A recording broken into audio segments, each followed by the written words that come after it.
السلام علیکم ورحمۃ اللہ وبرکاتہ۔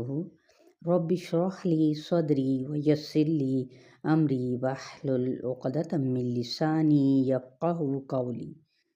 الحمدللہ آپ لوگ یہاں پر ایک بہترین قرت کے ساتھ تجوید کو سیکھ رہے ہیں۔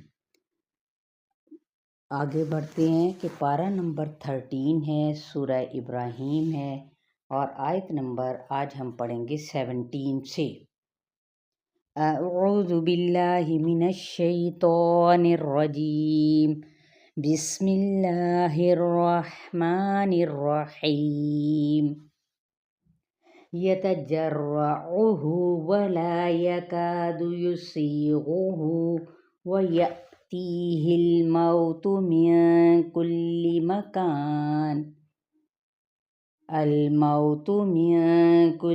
مکان وما هو بمیت ومن ورائہ عذاب غلیظ۔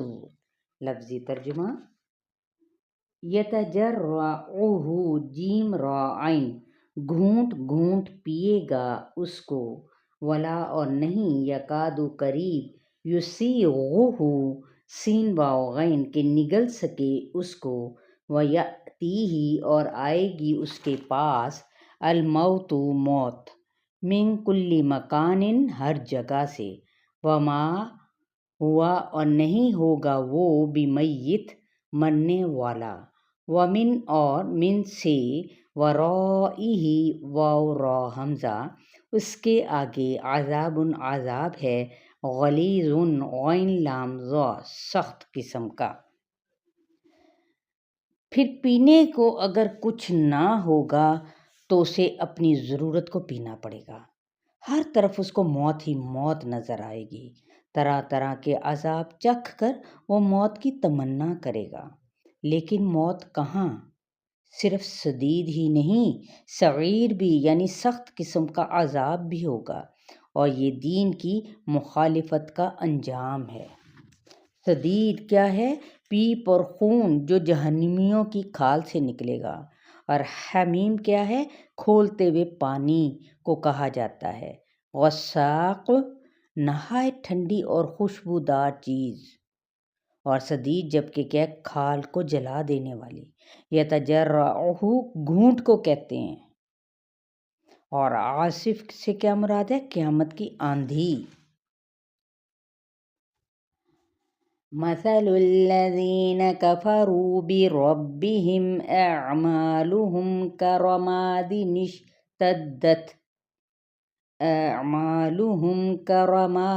اشتدت بہ الریح فی یوم عاصف لا یقدرون مما کسبوا علی شیء ذالک هو الضلال البعید۔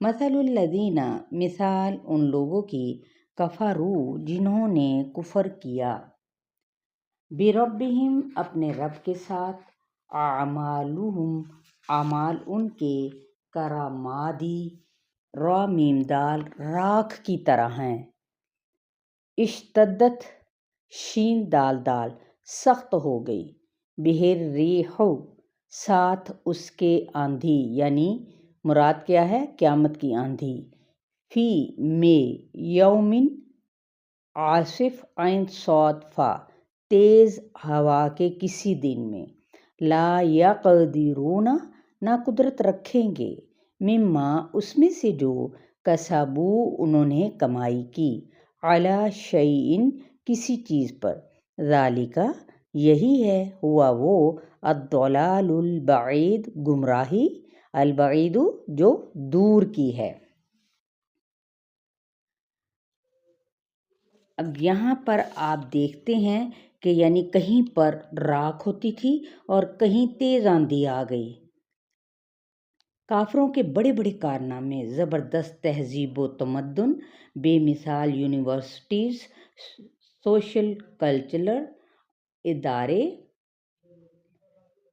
اور حتیٰ کہ بڑی بڑی عبادت گاہیں، خواہ کوئی بھی کام جو آسمان کو چھو رہا ہو، لیکن اگر اس کے ساتھ بے وفائی، نافرمانی، سرکشی ہے تو ایسے اعمال اللہ کو کچھ بھی متاثر نہیں کر سکتے۔ یہ سب کچھ راکھ کا ڈھیر بن جائیں گے، اور جب راکھ اڑنے لگے تو ہاتھ کچھ نہیں آتا، کوئی عمل اس کے کام نہ آئے گا۔ وہ سمجھتا ہے کہ وہ بڑے بڑے کام کر کے شہرت کما رہا ہے اور اس کا کارنامہ سب یاد رکھیں گے، لیکن جوں ہی وہ ختم ہوگا تو اس کے ختم ہوتے ساتھ ہی اس کے سارے کارنامے راکھ کے ڈھیر کی طرح ختم ہو جائیں گے اور وہ اسے قیامت کے دن بچا نہ سکیں گے اور تمام کارنامے ملیا میٹ ہو جائیں گے۔ کافروں کے اعمال راکھ کی طرح کیوں ہوں گے؟ انہوں نے اپنے رب کا انکار کیا تھا، ایک یہ وجہ ہے۔ دوسری کیا تھی؟ انہوں نے واضح دلائل کو جھٹلایا۔ تیسرے نمبر پر، اور ایسے کاموں کی طرف لگے رہنے یا رہے جن کی کوئی دلیل ہی نہ تھی۔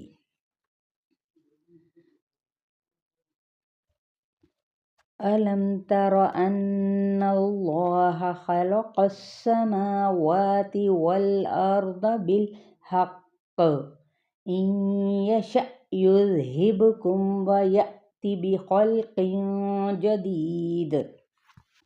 علم کیا نہیں، ترا تم نے دیکھا، ان اللہ بے شک اللہ تعالیٰ، خلق پیدا کیا، السماواتی آسمانوں کو، والارض اور زمین کو، بالحق حق کے ساتھ، ان یشاء اگر وہ چاہے، یذہبکم لے جائے تم سب کو، اور یاتی لے آئے، بخلق جدید نئی مخلوق۔